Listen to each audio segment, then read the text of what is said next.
You're invited to join us for our 2026 Sedona Ascension Retreat. It's our 11th anniversary, and we're so excited to celebrate it with you. We'll be opening both cosmic and ascension portals through the power of unconditional love. We'll be opening cosmic portals with our friend Daryl Anka, who'll be channeling Bashar, and ET contactee Chris Bledsoe, along with UAP disclosure researcher Danny Sheehan. We'll be opening ascension portals with ascension expert William Henry, ascension alchemist Sarah Elkhaldy, and ascension astrologer Molly McCord.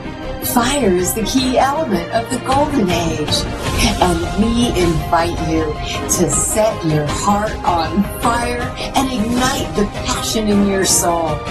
It's time to prepare for the shift. You can become superhuman, and filmmaker Caroline Corey will show you how. You can become telepathic, and mindsight expert Daniel Burgoyne will be teaching techniques. Psychic and medium Jill Jackson will be sharing her gifts and abilities with you. Renowned hypnotist Sarah Bressman Cosme will be guiding a group past life regression. Special guests include Rizwan Burke, who will be giving compelling evidence that we're living in a simulated multiverse, and Dr. Diane Hennessy, star of the Telepathy Tapes podcast and author of the ESP Enigma, as well as Hakeem Isler, creator of Sci Games International. You'll be immersed in sound journeys offered by Metapop musician Omashar and harp and crystal bowl performer Shelley Reeve.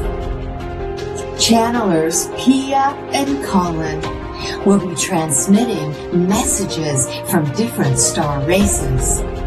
Our industry's most popular radio and TV show host, Jimmy Church, will be hosting a live Fade to Black show.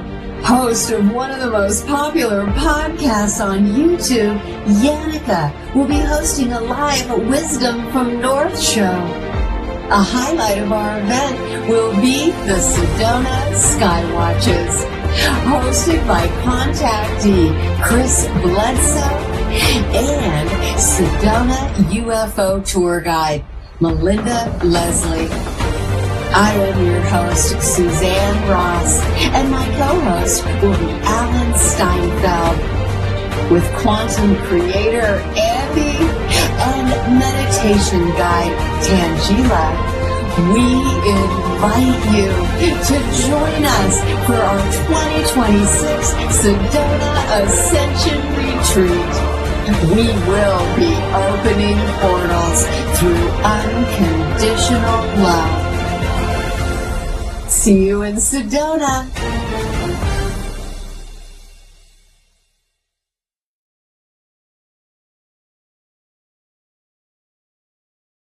Welcome back to New Realities. I am here with my co-host, Suzanne Ross, and we are talking about the upcoming Sedona Ascension Retreat coming March 20th to 22nd in Sedona, Arizona. Suzanne, do you want to tell people a little bit more about the event? Absolutely. Let me just go ahead and share that flyer here for you so we can really see what it's all about and who's going to be coming and presenting. So, Alan, I was inspired by the theme opening portals through unconditional love because I really believe fire is the element of the golden age. And also, unconditional love represents a fiery passion. And of course, we're doing it during the spring equinox so that we can open portals.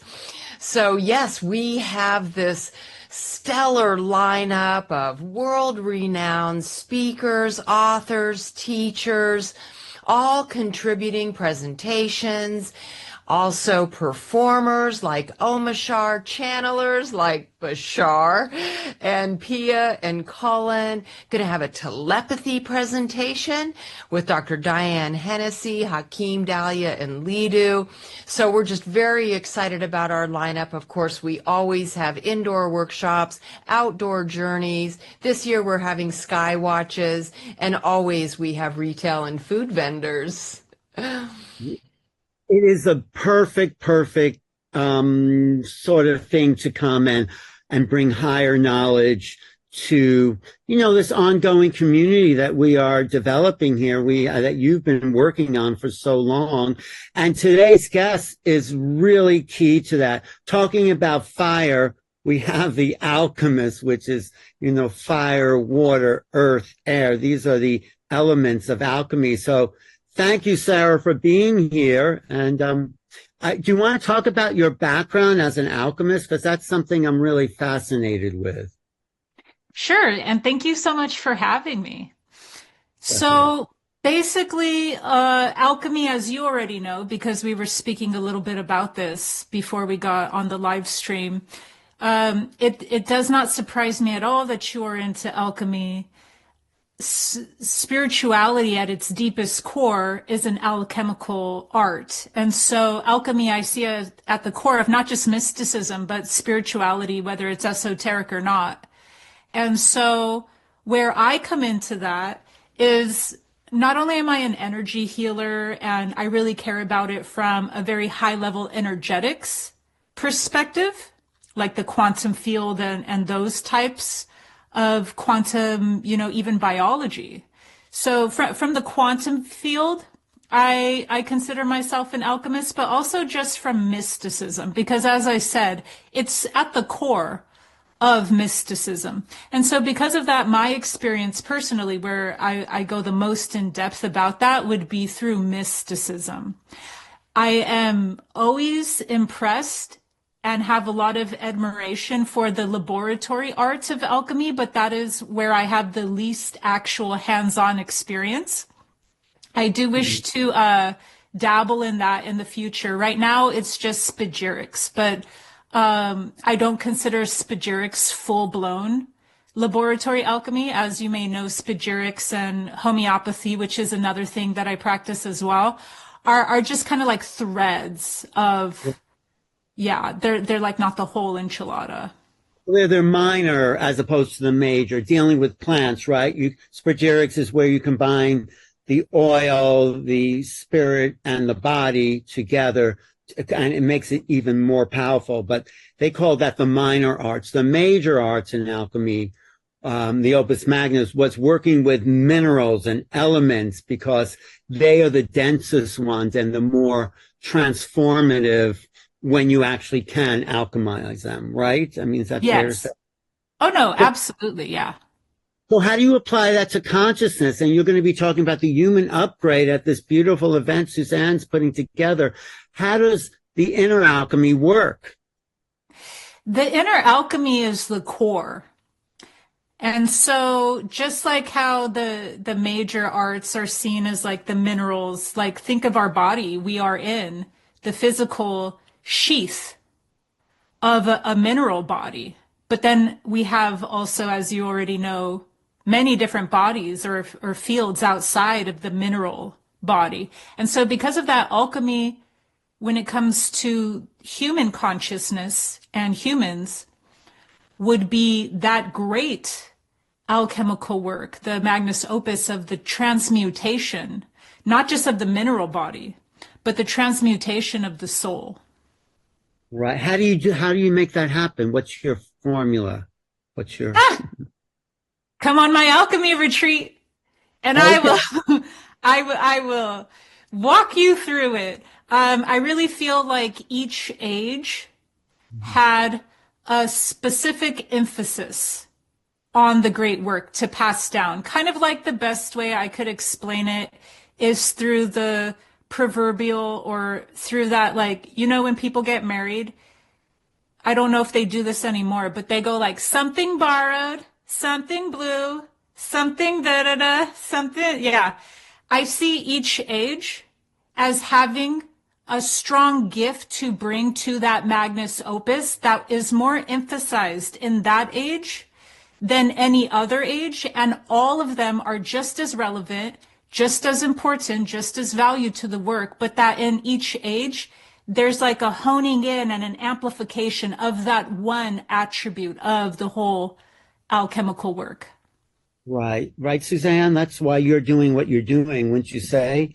That's your Absolutely, alchemy. right? It's all about transformation, transformation of our soul, transformation of consciousness on a mental, physical, spiritual, emotional level. And it really is all about upgrading. And I just have to say, Sarah, I've been such a big fan of your YouTube show, The Alchemist, for years. I've learned so much. Just esoteric mysticism rolls off of your tongue. You are so well versed on it. It's like you have a knowing about it. Maybe you've had a past life somewhere where you were studying or practicing the mystery teachings and the ancient alchemy from like Egypt and some of those mystery schools in the pyramids. Yeah, totally, absolutely. I know in this age, like referring to past ages or past lives is very faux pas, but yes. Parallel lives in parallel realities in different timelines and dimensions, right? Our fractalized soul is having so much fun out there in so many different timelines. And I know that you do talk a lot about multidimensionality and also the soul fractals. So maybe we can chat about that for a moment. Oh, I'd love Yeah. to. Go ahead, please. Tell us the link, in this time period of, this multidimensional reality. I heard on one of your tapes you talked about the, what was the effect? The Mandela effect? Mandela effect and timelines and dimensional realities. It gets very complex, but talk about that because I think people need to hear about it, Yeah, absolutely. So the way that I see reality is kind of like a quilt or a mosaic. Ooh, I said that and it's 11:44. That's my higher self's number. It's like a quilt or a mosaic. We can be literally next to a person physically, let's say in a line at a cafe or a coffee place. And that person could be literally sharing many different core vibrational, or let's just say core resonant realms with us or a timeline with us.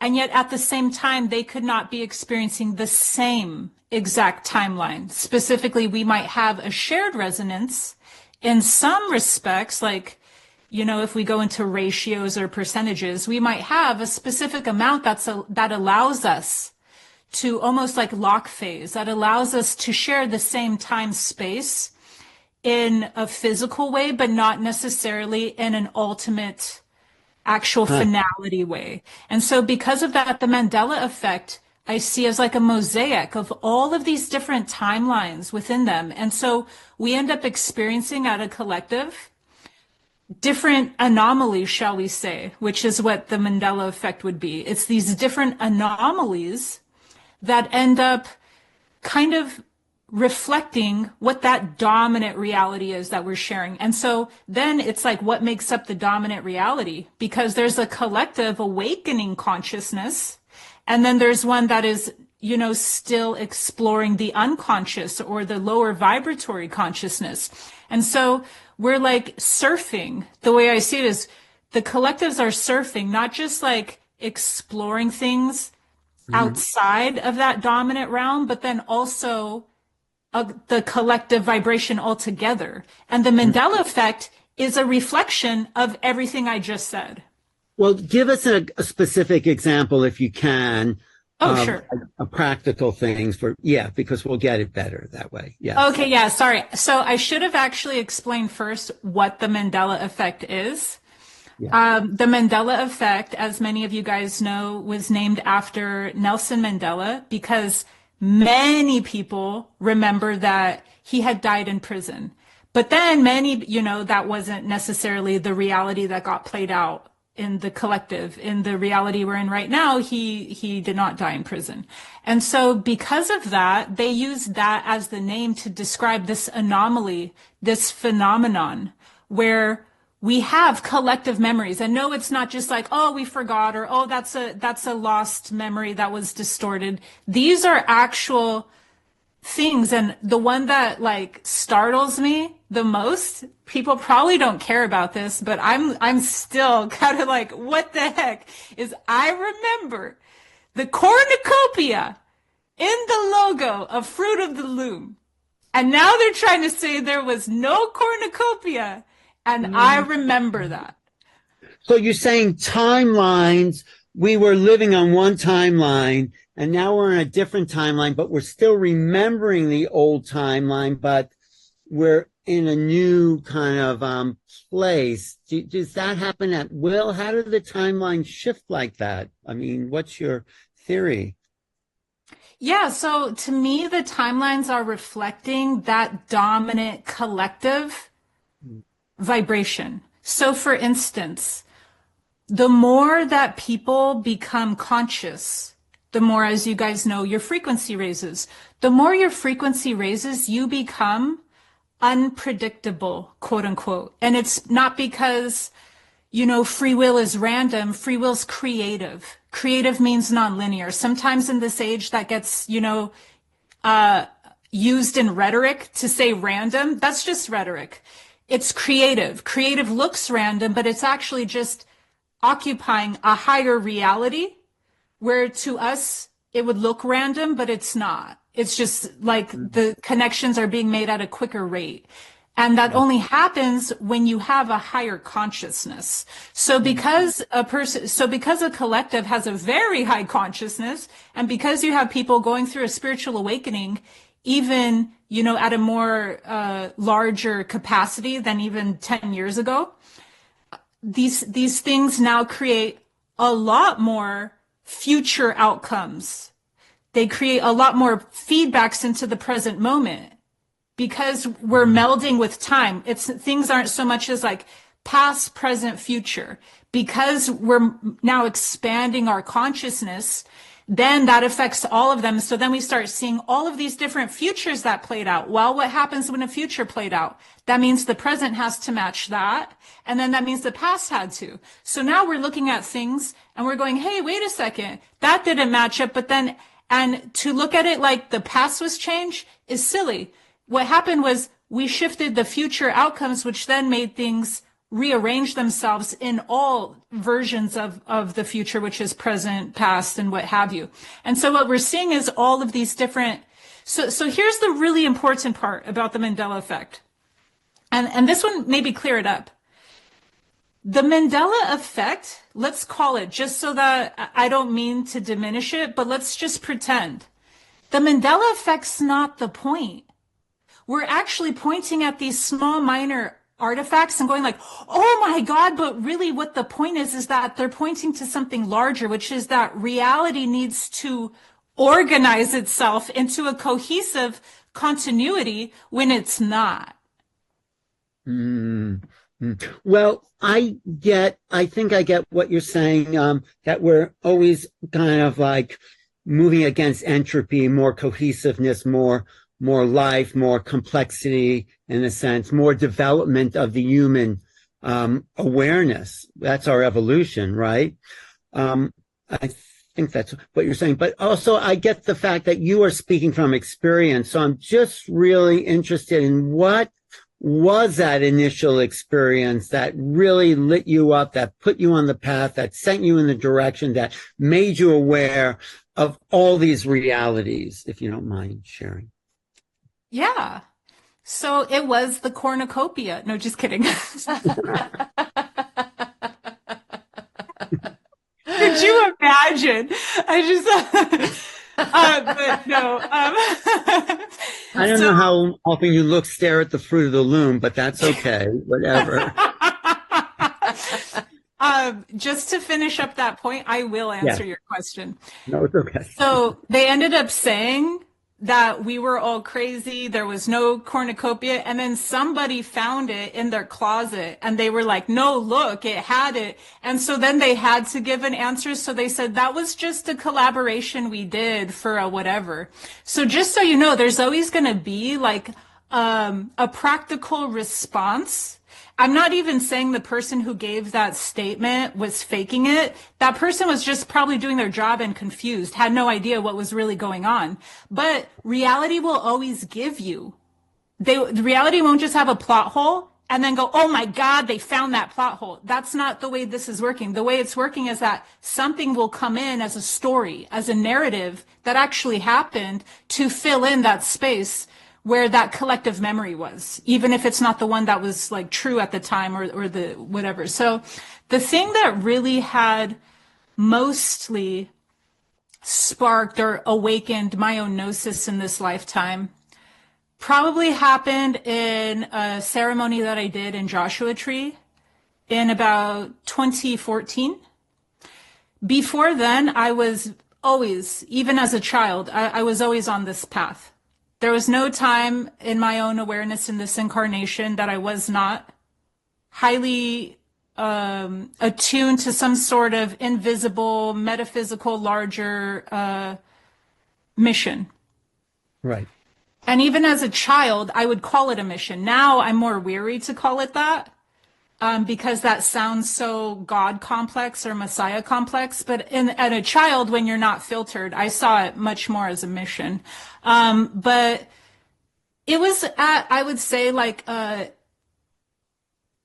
mid-level consciousness. I was aware of negative forces. I was aware of the matrix. I was aware of their impact on the world. But the larger, more total image was not there at the time until I had this one ceremony.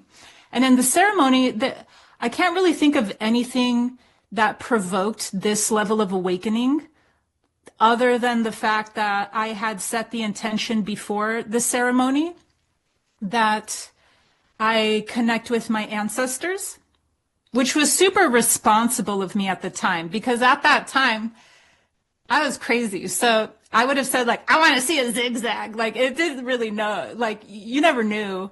I was just all over the place. So I thought it was very responsible that I said like, I want to connect with my ancestors. And then the second thing that could have like provoked this level of awakening was I was with two other very high vibrational people.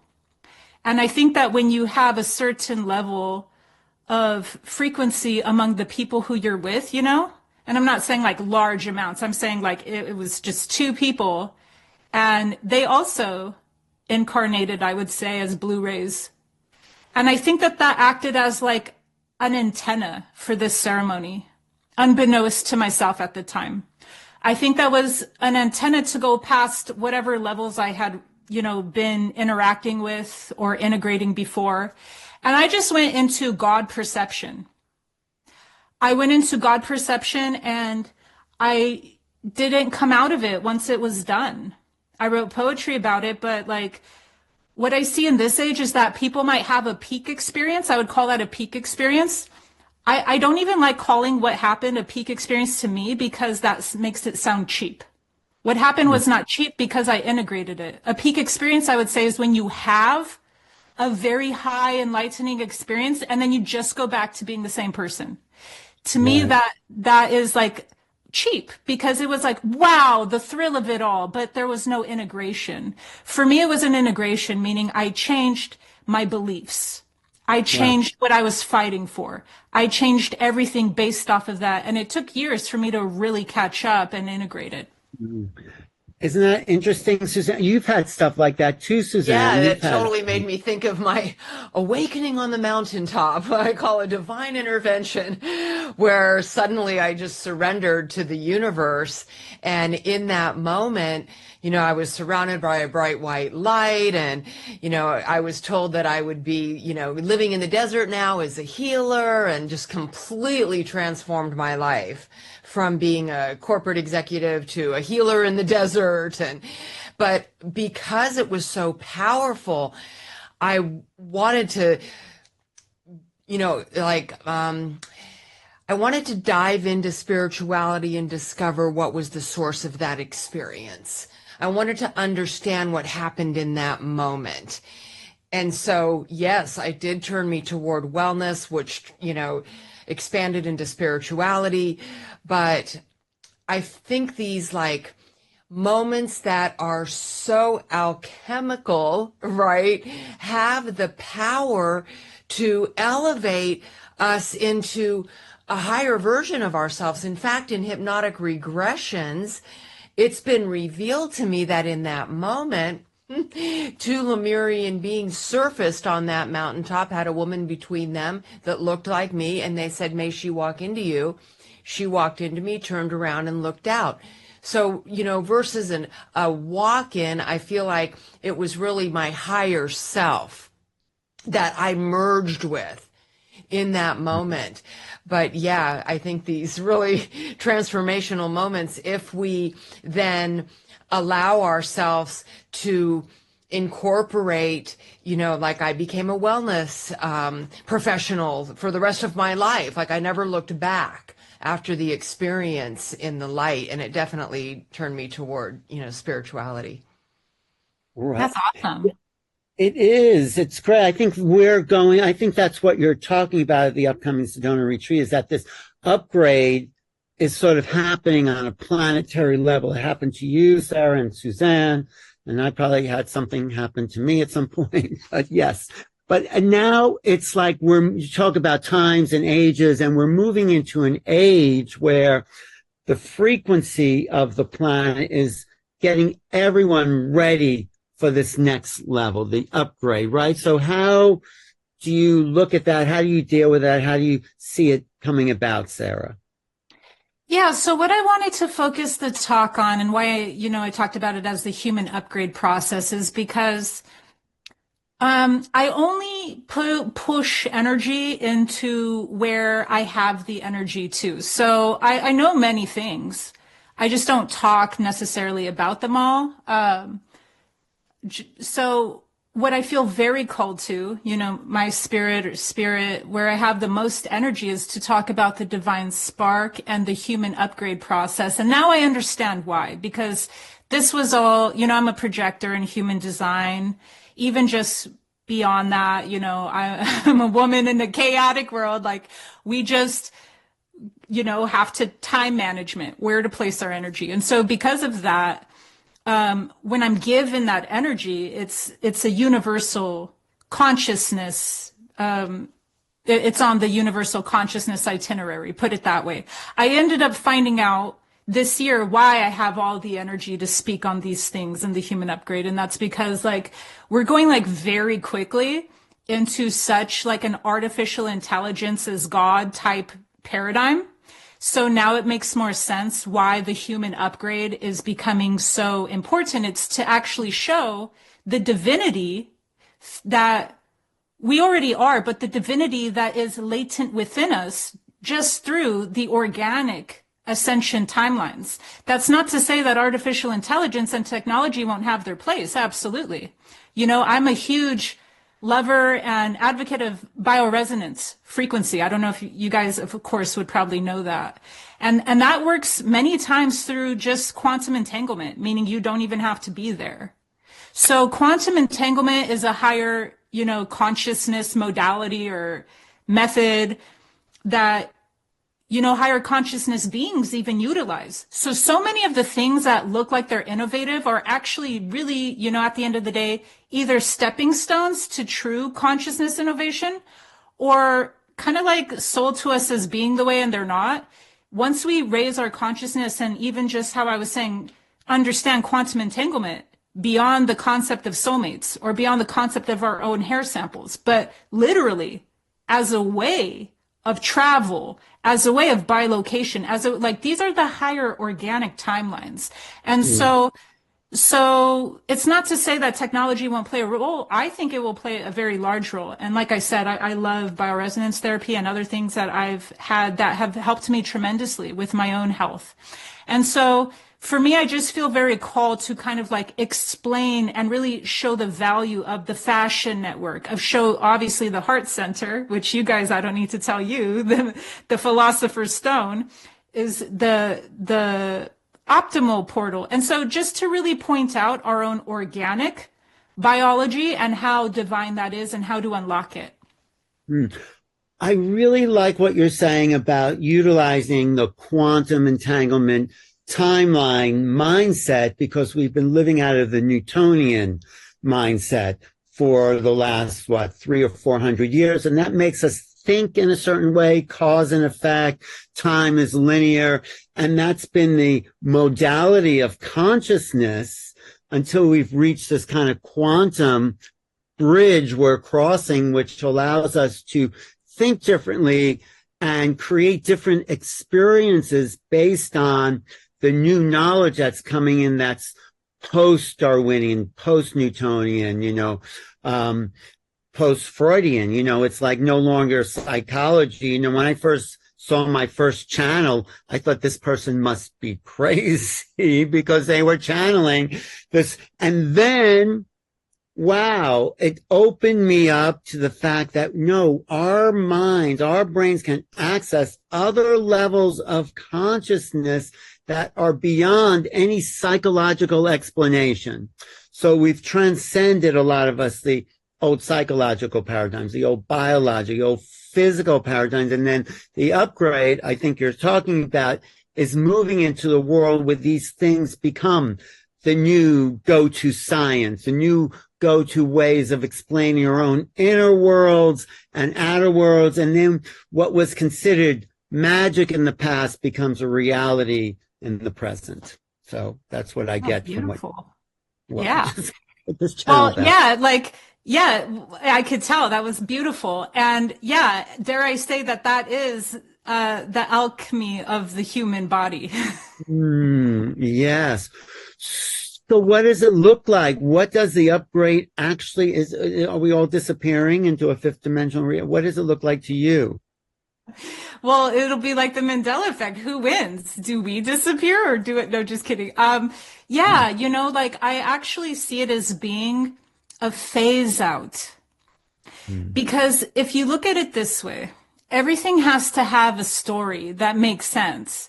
Consciousness leads. Consciousness is the creativity beyond that.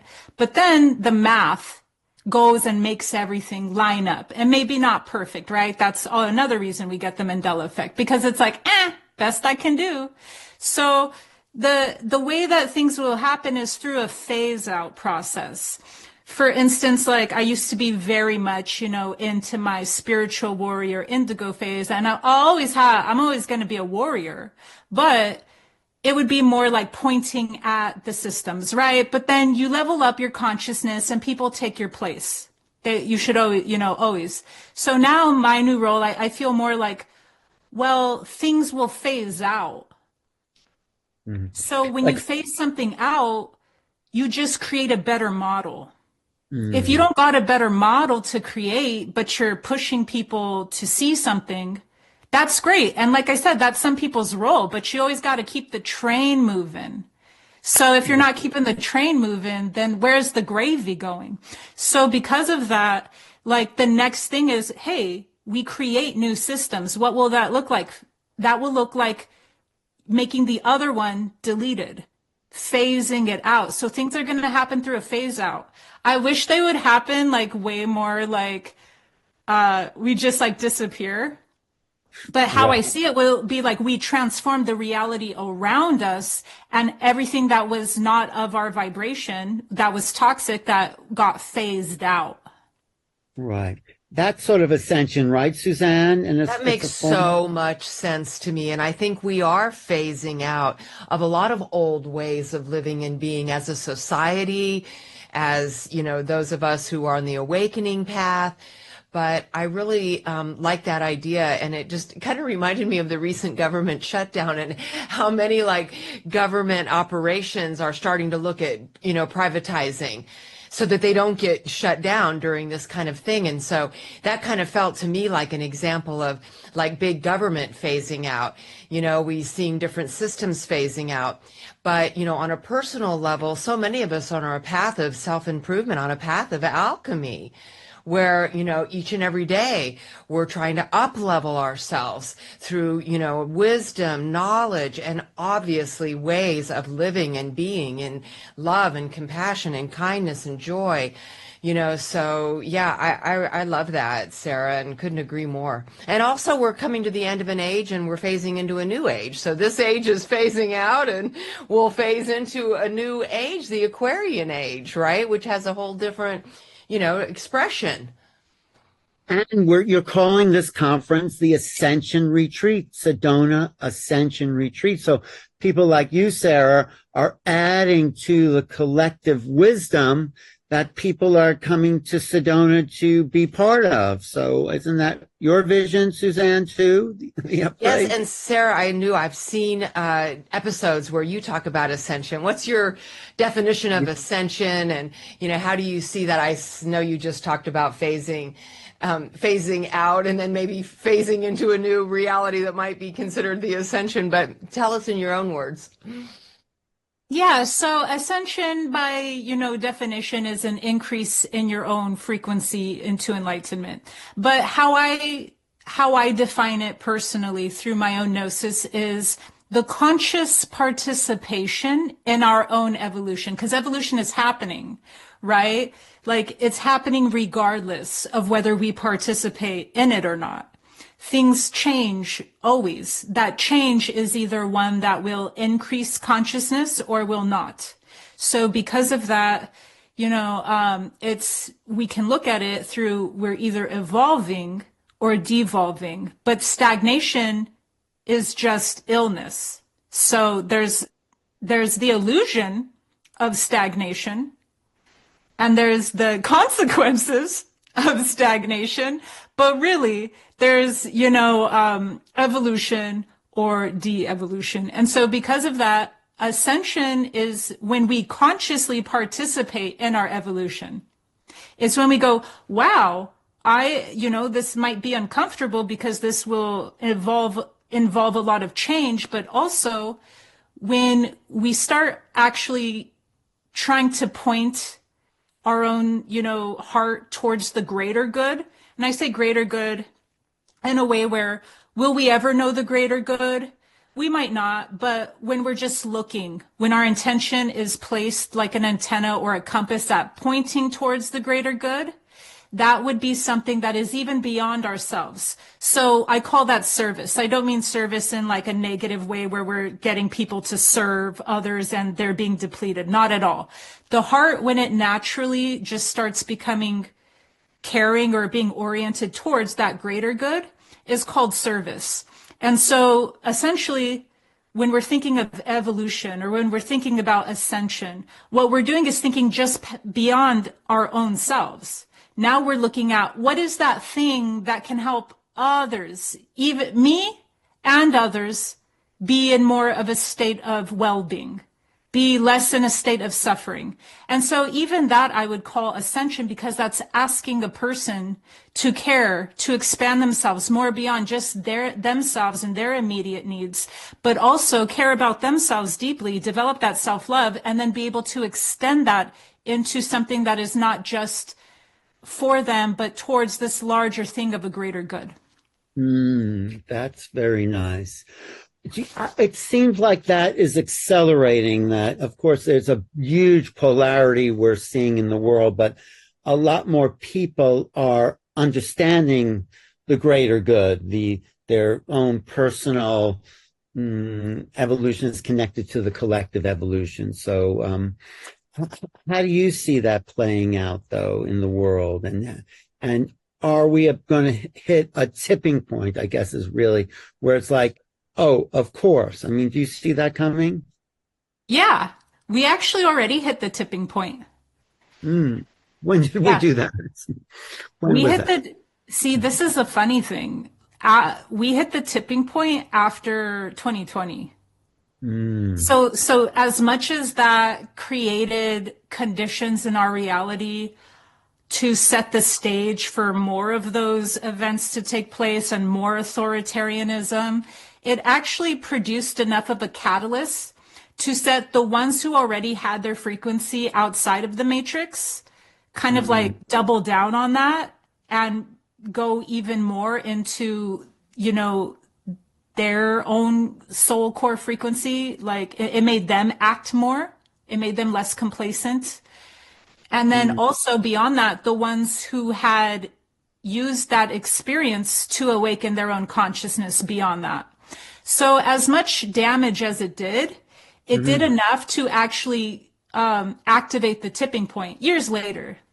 No, that's a really good, understanding of that part, that history and time and where we're at now and the importance, even though it may look one way, oh no, this, but then it ends up adding a kind of boost to the consciousness awakening. So thank you for that perspective.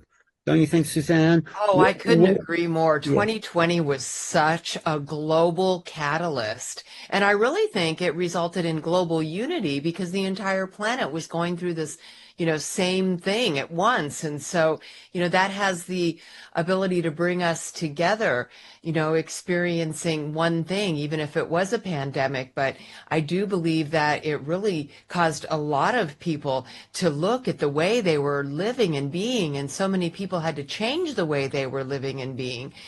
And I do believe it made us more conscious of that as well. So that makes perfect sense. And there was also a comet that came around right before that. And I know that these comets carry cosmic currents and waves. Were you going to say something about that, Sarah?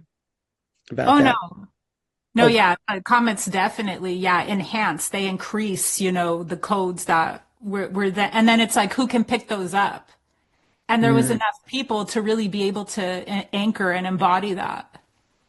right. So what are you working on now? You're a visionary. You're going to be there in Sedona where everyone could come and meet and hear the upgrade. Where does your work take you beyond all that? Like, I know you seem like you're intelligent and always thinking and looking forward. So where are you going with all this? And working on yourself and all that. Yes. Go ahead. So I'm gonna file a lawsuit against Cornucopia. No, just kidding.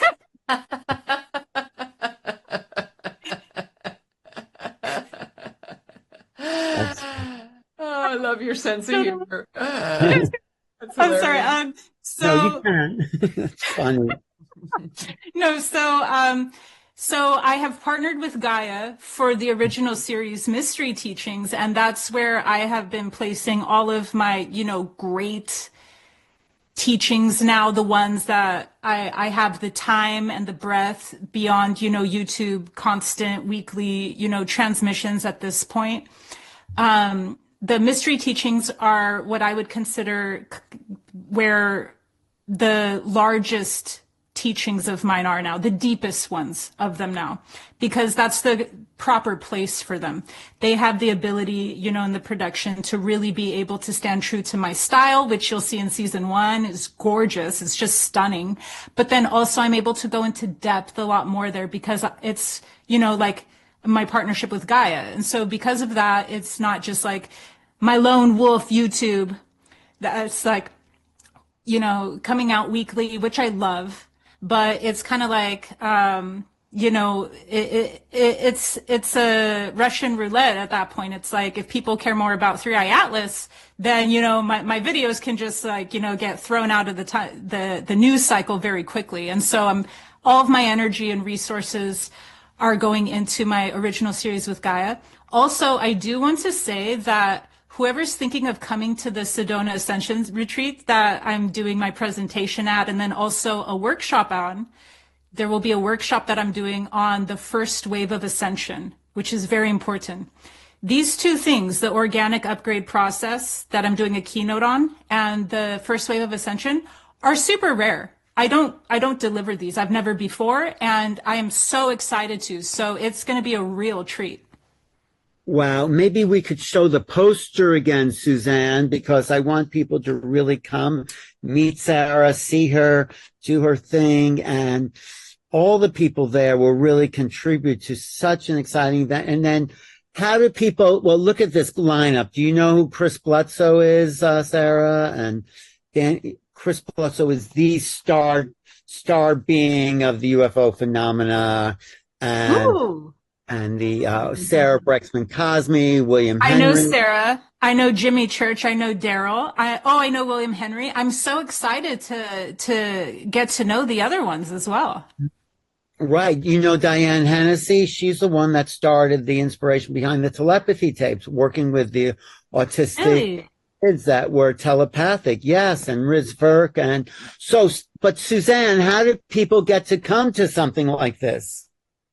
Yes, visit SedonaAscensionRetreats.com. Check out our website because we have many pages that feature, these beautiful presenters' bios and the presentations they'll be offering. We have a page showing all of the workshops. We have amazing workshops being offered, like Sarah Elkhaldy's, as well as our outdoor vortex journeys. That sets our event apart. It's really a unique thing that we do. These beautiful presenters take people out into these powerful vortex sites in Sedona where they guide them in meditation, teachings. And then also, of course, we have the Sedona Sky Watches. And yes, Chris Bledsoe, author of UFO of God, calls in these orbs, these cosmic orbs. These souls come in, and it's all because he's expressing love. He's calling them in with love, which is really beautiful. We do have another UFO Skywatch led by a UFO tour guide who's been doing that in Sedona for decades as well. So there's just so much to do and see and participate in. I'm very excited about it, Alan. Yeah, no, it's fantastic. And Sarah, you're going to love these people because they're exactly on this wavelength. They're actually everyone, I think, is bringing in the upgrade here. They're raising the frequencies to this new level of being. And when everyone gathers together in this kind of community, I think all the vibrations are accelerated. So if you're watching this, definitely come to Sedona in March 20th, 22nd. Really, I think it's really going to be fantastic. I mean, and there's really high vibration. When I'm around Chris Bledsoe, things happen around him. There's healing, there's phenomena. I mean, I felt like I was teleported once just hanging out with him. So it was really intense. So yeah, I think you'll really enjoy it too, just to be part of that. So you're doing the talk and the workshop. What was you say your workshop was about again? What that you never have done before? Why did you decide to do it here? What is it exactly? Yeah, so I'm going to be doing a workshop on the first wave of ascension because I feel like there's no better place to be talking about the first wave of ascension than at your guys' Sedona Ascension retreats. Yay. I have done either one or two videos on the first wave of ascension that I feel looking back now were just great. They were, like elementary. They were great as just like a general summary, but I might do more in the future to kind of flush that out, give more depth to it. But in person, definitely, I've never done a first wave of ascension workshop before. So that's really excited. Well, is it related to Dolores Cannon? She talks about these waves. I mean, no. Okay, so I got that. So I understand Miss Cannon had her own system. When I was teaching this, I was not basing it off of that. So she would probably consider it the third wave because it's of volunteers. For me and my gnosis on it, it's anyone who's at that frequency, regardless of age. Now, that does not negate her system. Her system is still setting up how there were waves of souls that came in and incarnated. But like, I don't really know how to word it in a way where it's still like integrating both of our systems. So I just stick to actually the frequency part of it, the part of whoever is a part of that frontier spiritual pioneer guiding the whole evolutionary process, because the first wave is what's actually the ship wheel steering it. The other waves, they're great. They're just, they're going to do their own thing. They're going to be like, oh my God, what's this and that? And that's fine, but they're not steering the ship. So we are not just anchoring that frequency. We're the ones that are making so many Mandela effects and so many timeline shifts. And we're even driving the split because our consciousness is expanding. It can't contain within the same density, the same dimensions as one that has a certain set of, laws, but laws because they're just grooves. They're grooves that were strongly entrained patterns. Well, that's why I think Suzanne always uses Sedona for the Ascension Retreat, because it's not just the timeline, but the frequency of the land. Have you been to Sedona, Sarah? Yeah, I've been quite a few times. That place is so amazing. I was even thinking of living there, but I'm like, man, I would need some space away from all that stillness. Space So high vibe. It's like just living in a vision quest. Well, what's wrong with that? Nothing. Okay. So, you need a break, you're saying. You need to go get some coffee and go out to the Yeah, bar. I need to go. Yeah, I need some coffee. Well, no, I love it there, and I'm always happy to be there every year because for me, I feel like in a warm bath. That's how I describe it. It's like I'm being bathed in energy, and you can really feel the difference when you're leaving Sedona and you go past like Bell Rock on the way back to Phoenix. It's like, oh, what just happened? I just walked out of the warm bath. That's how I feel, Suzanne. Well, you lived there, Suzanne, so it might be different for you, but I've just visited. But it really is a special place. And I think it adds to the frequency of ascension because the vibration's already tuned to that up-leveled, upgraded human possibility. So that's why I think it's important we all gather there when two or more are gathered and start to vibe the alchemical frequency. Then I think transmutation really can happen because the collective is really tapping in together. So it's more than just you. It's the force of all of us together. That's why I love that you do it there, Suzanne, because you are alchemizing the collective humanity. I mean, Thank you. I do believe Sedona is a sacred site on planet Earth. And like the other sacred sites, there we have the opportunity for an upgrade. We have an opportunity to be encoded, raise our vibration, being amongst those electromagnetic fields that are caused by the iron in the red rocks, the crystals in them. Then we have the opportunity to ourselves raise our vibrational frequency. You go to these sacred sites to get upgraded. You can choose to stay and continue to get upgraded, or you can feel like, I came here, I got my upgrade, now, my mission is taking me elsewhere. But I do believe Sedona calls people to come. Now, if you had the opportunity to be upgraded at all the different sacred sites on the world, that would be phenomenal. maybe we'll do a world tour. But is there anything you could leave us with in a sense beginning the process that will, when we meet you in March of 2026 in Sedona, the kind of initial moment of initiation will have started. Is there anything you could tell the audience of people watching that will initiate the alchemical process? What do they call that first phase of alchemy? Calcination. Yeah, that. Can you give us that? Yeah, so the calcination would not be like fun. It would not be what you want to link to the promotional. Why not? Why is it? That's the Negredo phase. That's the blackening. That's the dark night of the soul. But what I can do is kind of like share like the level of community that is so important. Everybody coming up, especially into 2026, is going to be placed with double the amount of options for community. And there's already a lot of options now. So what's really important more than ever, and I know this is so played out by now, is to find your tribe.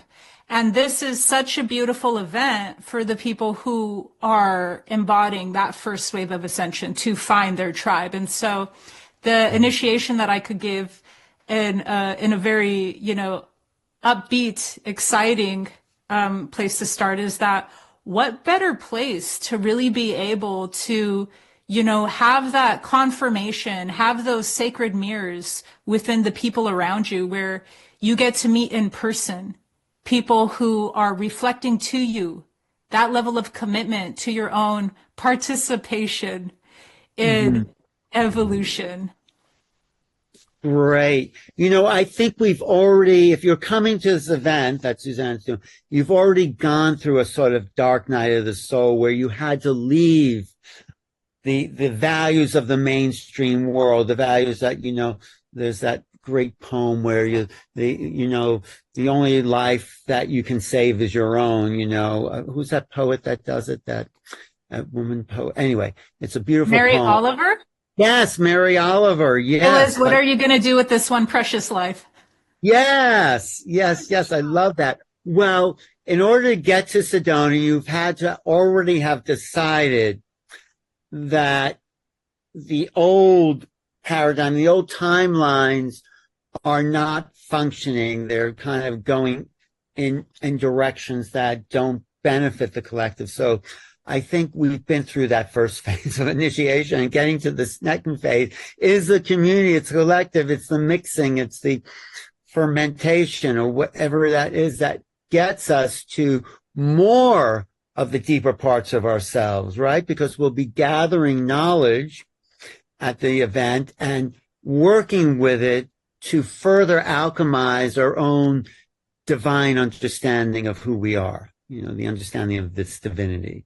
So that's how I see the alchemy unfolding. So Beautiful. Thank your inspiration. And of course, Suzanne she is so dedicated. When you get to know her, you see how hugely sincere, and that awakening that happened to her, that put her on the path, not just her path, but she's made it possible for other people to follow their path by what she puts out there. I really acknowledge you for that, Suzanne. Thank you, Alan. It's truly my pleasure. If it weren't for beautiful people like yourselves, there would be no event. And I always on stage tell the audience that too. If you guys didn't come to these events, there'd be no event. So I'm very grateful to everyone who participates and makes it possible too. Well, we're all looking for this. We're looking for people like Sarah. That's why Gaia is giving you such an amazing platform. Tell us about how we can find your show on Gaia. When is it on, and how do people look for it?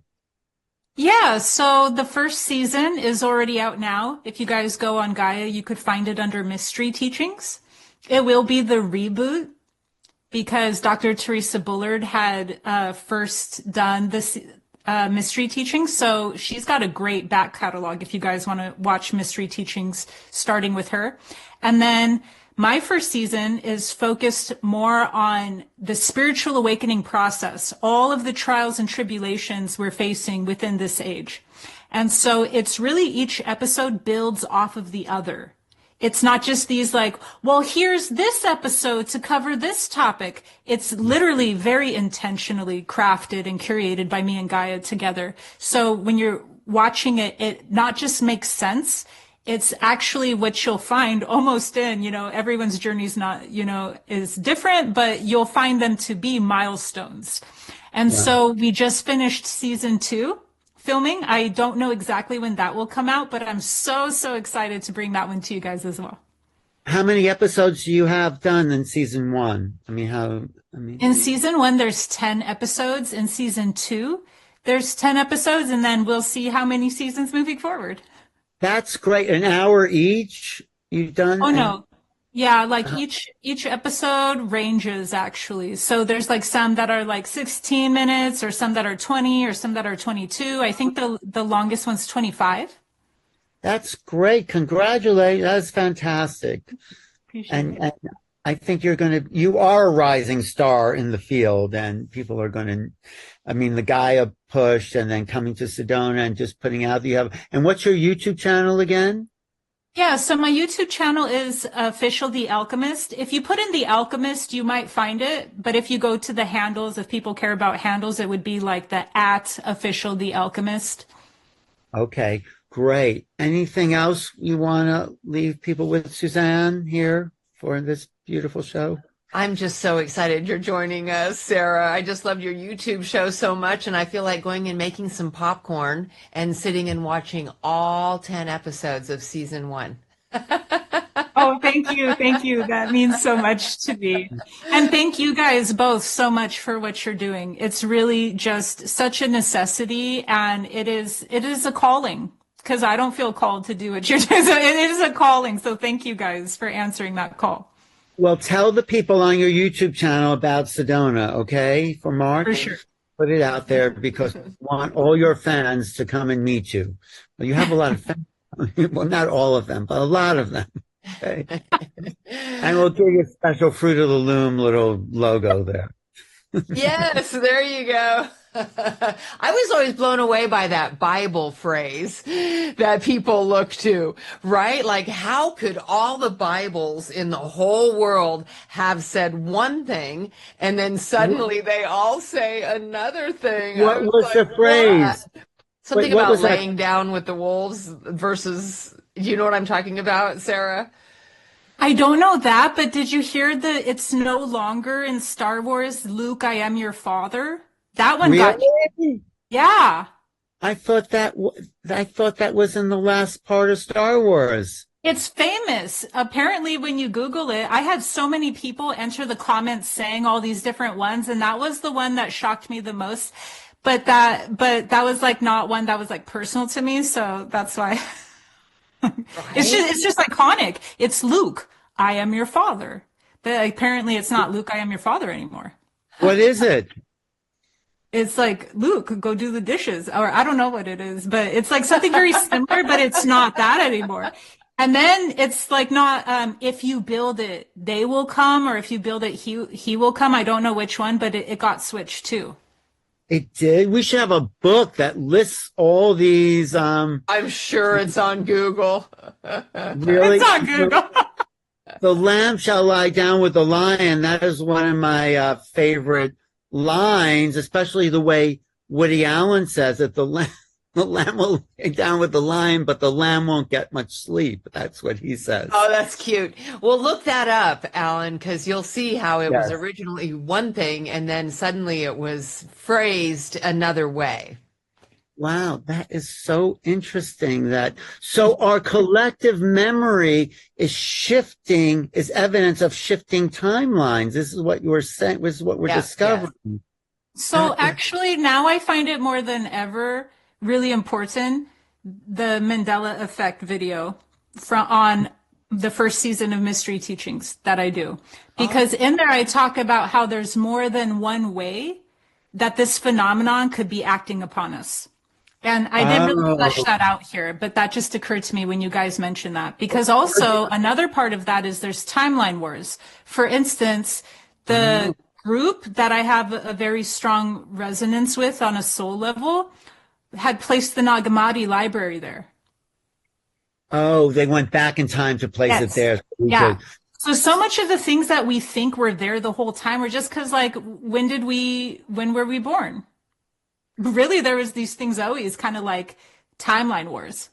Well, can you flesh a little bit of that out that you mentioned there with the aspect of it? Because it's really fascinating what you're saying about the Yeah, Mandela. so let's say so there's more than one way that this phenomenon could play out. We're just looking at the things, and so we need to call it something. So that's fine. For cohesive purposes, we call it the Mandela effect. But that Mandela effect isn't just being fed by one cause.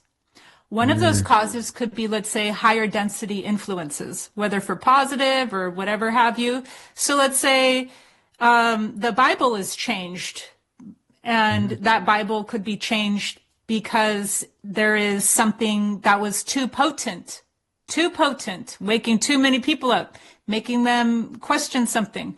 Or it could have been changed to sound more controlling, to sound more fundamentalist intentionally. So you have higher density influences, but then that's not the only thing playing out. What you have is our creative consciousness expanding that's playing it out. So there's more than one way that the thread or the fabric of time space and the fabric of our consciousness is being rearranged. So is there a timeline where people still thinking that Mandela did die? I mean, is that still moving forward, or is that just kind of dissolve out of phase, or is that still going on for those people that may be, I don't know. What do you think? That sheerly anecdotal, because I was neither here nor there about it. The people still remember it, according to the comments that I received. Like the people, they still remember it, but it's kind of like interweaving, right? Where it kind of just like disseminates. It disperses into like an acceptance, but not an acceptance where it's like, okay, well, that never happened. Instead, it's just an acceptance of the anomalies that we're left with, and like moving forward with that now remembrance, or that understanding that not always does history match up. But is there still a timeline that is moving for the cornucopia timeline? Oh, I get what you're saying. Yeah, yeah. We're in a sea of timelines. So all of them, like Mandela, like all of us, we have choice points too. We have choice. So you could look at them as choice points as well. We can hone in, if we really wanted to, collectively to a certain choice point. And that choice point could be different. It could be like, okay, the choice point where Mandela had died in prison, or the choice point where, so we're always aligning with those like different choice points. So can we make a conscious choice point where we want to be in the world where free energy is abundant from the reverse engineering of E.T. Craft, and finally it's here? We're no longer surviving on gasoline and all that. Is that a choice point? It's a choice point, but then let's say that that's where we're headed energetically. Right. What the feedback loop is now is all of the people, places, and things that create the building blocks for us to become that version of ourselves that can handle that. Right. Because we're dealing with a few things. We're dealing with interference, but we're also dealing with paradigm blindness. So could we accept that? So much of my work is like based off of paradigm blindness. That's where I have the energy to teach. Did you make up that term? No. Who made up that term? That's a really brilliant term. I love it. So paradigm blindness was first. So I've heard people use it in different contexts. The first context and the second context were not the same, but I split the difference of the two. So the first context was Freemasons. The second context was explaining it in a completely different way. It was explaining it through paranormal activity and parapsychology. So in the second instance, it's far more interesting than the first because it's like more complex. The first one's just point blank. The first one is paradigm blindness, is when you actually do not believe that a new system can be created because you simply do not have the evidence for it. The second one is way cooler. It's, let's say there's a higher density being and they're right next to you. Your paradigm blindness, meaning that your whole psychology and how it's wired into your neuroplasticity and your body mind, will simply not perceive it. And it's not hiding at all. It's directly there, but you do not have a reference for it. You've never seen one, and you weren't told as a child that they're real. And you were conditioned through indoctrination of one form or another to believe reality is so a certain bandwidth or parameters that you literally do not see it. Well, that happens in UFO sightings all the time. Two people could be looking at a craft or in that direction, and one person just will not say, what are you talking about? Yep. You know, it goes back to a lot of what John Mack says. You know who John Mack is? He was the Harvard psychiatrist who worked with contactees. He called it ontological shock, where your worldview can't accept this other worldview. His teacher was a really important thinker called Thomas Kuhn, who wrote Theories of Scientific Revolution, where scientists get so attached to their ideas that they can't accept something new. He didn't say, I think Max Planck said, science evolves one funeral at a time. It's like the holders of the old identity have to like die off in order for a new paradigm to really take hold. That's why you get people like Neil deGrasse Tyson saying, oh, the Tic Tac was a figment of the radar on these aircraft, and these pilots saying, no, I saw this object. And he's saying he just can't he's not living in the world that accepts those realities. And what we're trying to do is bring in this world where these other realities are, of course, it's so do you suggest anything where we can put on glass or get rid of that, paradigm blindness? I mean, how do we overcome the stuckness of an old paradigm? What do you suggest? Beautiful. And I just want to say that, like, before my ceremony, the one that I had told you guys about, that's the stuff that I cared about or was processing. I was like, these scientists, they're not sincere. Like, I was like angry about that. And then I was like, oh, I have new problems. I don't even care about that. So yes, I have also really seen things. This is why also the heart needs to be emphasized. This is the thing. This is the milestone. This is the something borrowed, something blue. Now there's a resurgence. I'm not saying that no other age cared about the heart. Obviously, there was many different hidden elements to alchemy and to the esoteric, and the heart was at the core of them. It's just coming out more now, where it's more blatant now, the power and the importance of the heart. And so that's what's so important, because if we don't genuinely come from emotional maturity, which is one of the aspects of the heart, it's not the only one, but it's like the most like exoteric. It's not the hidden mystery school ones. It's the most like psychology. This is what we need to do. Then what we're also doing is not just coming from ontological shock. That was you giving scientists too many credit. In some cases, I would say it's ontological shock 50% of the time. 50% of the time, what you have is emotional immaturity. Yeah. So, right. Yeah. But what was the question? Because I just said that. I just want to know, is there something you suggest to get through? Let's say go ahead, because. Okay. So that's why I was talking about the heart. Sometimes I start something and I don't know where I was going to circle back. So what's actually important in many cases is addressing the roots of the reward of sticking to a paradigm, because what you'll find is that many people will actually see through their own ontology. But will that still continue their prestige, their accolades? No. So what we actually have to do to heal ontological shock, wink, wink, the ego, is go through alchemy. We have to go through the emotional intelligence.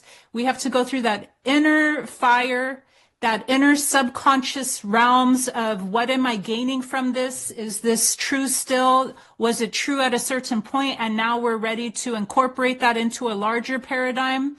All these different things. So we need to go through the fires of sincerity, purification.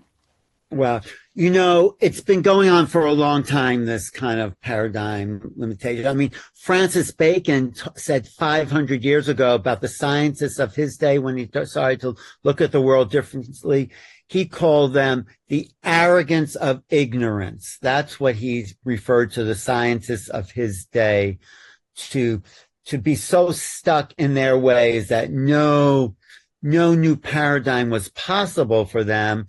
And I think as we evolve into this new time, we're constantly letting go of old beliefs about ourselves, especially, the inner alchemy is like, oh, what did I believe I was not capable of? What ideas about myself because of my programming from my parents, religion, education.